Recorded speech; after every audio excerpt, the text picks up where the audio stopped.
नमस्कार, one India Hindi में आपका स्वागत है और मैं हूं दिनेश शर्मा। यूपी में 5वें चरण में 27 फरवरी को जिन विधानसभा सीटों पर वोटिंग होगी उनमें अमेठी भी शामिल है। उत्तर प्रदेश की सियासत में अमेठी विधानसभा को काफी महत्वपूर्ण माना जाता है। इसे गांधी नेहरू परिवार का गढ़ कहा जाता है।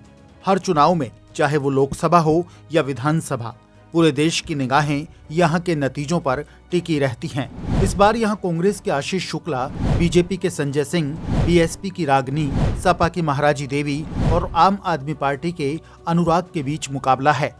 इस बार यहाँ हो रहे विधानसभा चुनाव में सबसे खास ये है कि गांधी नेहरू परिवार के बेहद करीबी माने जाने वाले अमेठी के राजा डॉक्टर संजय सिंह बीजेपी से चुनावी रण में उतरे हैं। उन्होंने अपनी सियासी पारी कांग्रेस नेता संजय गांधी के साथ शुरू की थी। उन्होंने आर्टिकल 370 के मुद्दे पर कांग्रेस पार्टी की सदस्यता और राज्यसभा से इस्तीफा दिया था। अमेठी को कांग्रेस का गढ़ बनाने का रोड मैप तैयार करने वाले संजय सिंह पिछले 33 सालों में पहली बार विधानसभा का चुनाव लड़ रहे हैं। संजय सिंह ने पिछले 3 दशकों में लगातार कांग्रेस के नेतृत्व वाली सरकारों में केंद्रीय मंत्री और राज्य मंत्री के रूप में काम किया है। इस सीट के सियासी अतीत की बात करें तो अमेठी विधानसभा सीट पर 1957 में कांग्रेस के रमाकांत सिंह ने पहली बार जीत दर्ज की। वहीं 1962 में बैजनाथ सिंह कांग्रेस के टिकट पर विधानसभा पहुंचे थे। साल 1967 के विधानसभा चुनाव में आरपी सिंह ने जनसंघ के टिकट पर जीत का परचम लहराया और विधायक चुने गए। 1969 में राजा रणंजय सिंह जनसंघ के टिकट पर विधायक बने। इसके बाद राजा रणंजय सिंह कांग्रेस के टिकट पर फिर विधायक बने। साल 1977 के विधानसभा चुनाव में जनता पार्टी के हरिचरण यादव विधायक चुने गए। अमेठी विधानसभा सीट पर साल 1980 और 1985 में हुए विधानसभा चुनाव में संजय सिंह यहां कांग्रेस के टिकट पर लगातार 2 बार विधायक चुने गए। 1989 और 1991 के विधानसभा चुनाव में यहां सत्ता में कांग्रेस लगातार तीसरी और चौथी बार काबिज हुई और हरिचरण यादव यहां से विधायक चुने गए। इस विधानसभा क्षेत्र में साल 1993 के विधानसभा चुनाव में बीजेपी पहली बार काबिज हुई। उस समय यहाँ की जनता ने जमुना मिश्रा को अपना विधायक चुना था।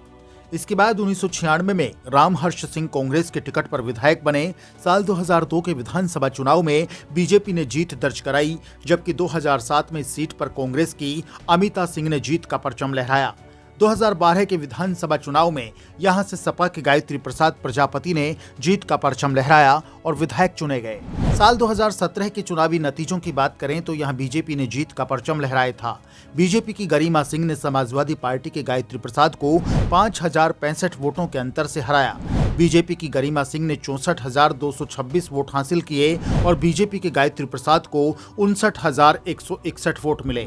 बीएसपी के रामजी 30,175 वोट लेकर तीसरे नंबर पर रहे थे।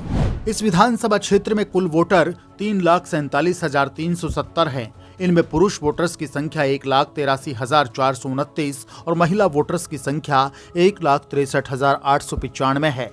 वहीं थर्ड जेंडर वोटर्स की संख्या 46 है।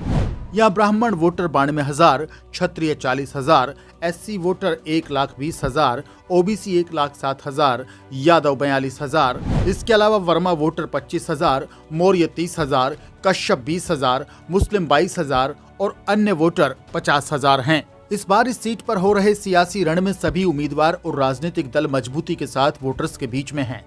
विकास के नाम पर कई तरह के दावे और वादे करके वोटर्स को लुभाने की पूरी कोशिश की जा रही है। बीजेपी उम्मीदवार संजय सिंह और उनकी पत्नी पूर्व मंत्री अमिता सिंह ने प्रचार को लेकर अपना पूरा दम लगाया हुआ है। कांग्रेस उम्मीदवार और बीजेपी के बागी आशीष शुक्ला भी अपनी पत्नी और अपने बेटे के साथ चुनावी मैदान में मजबूती से चुनाव प्रचार में लगे हैं। आशीष शुक्ला की बहू जयवाहिनी शुक्ला भी अपने ससुर के लिए लगातार गांव-गांव जाकर डोर टू डोर कैंपेन कर रही हैं और लड़की हूं लड़ सकती हूं के नारे के साथ विकास का दावा कर कांग्रेस के पक्ष में मतदान करने की अपील कर रही हैं। सत्ता की रेस जीतने के लिए जेल में बंद पूर्व कैबिनेट मंत्री गायत्री प्रसाद प्रजापति की पत्नी सपा उम्मीदवार महाराजी देवी भी वोटर्स के बीच जाकर मतदान की अपील कर रही हैं। वे अपनी दोनों बेटियों के साथ ग्रामीणों के बीच रो रो कर वोट मांग रही हैं। कुल मिलाकर इस विधानसभा सीट पर इस बार बड़ा रोचक और कड़ा मुकाबला है।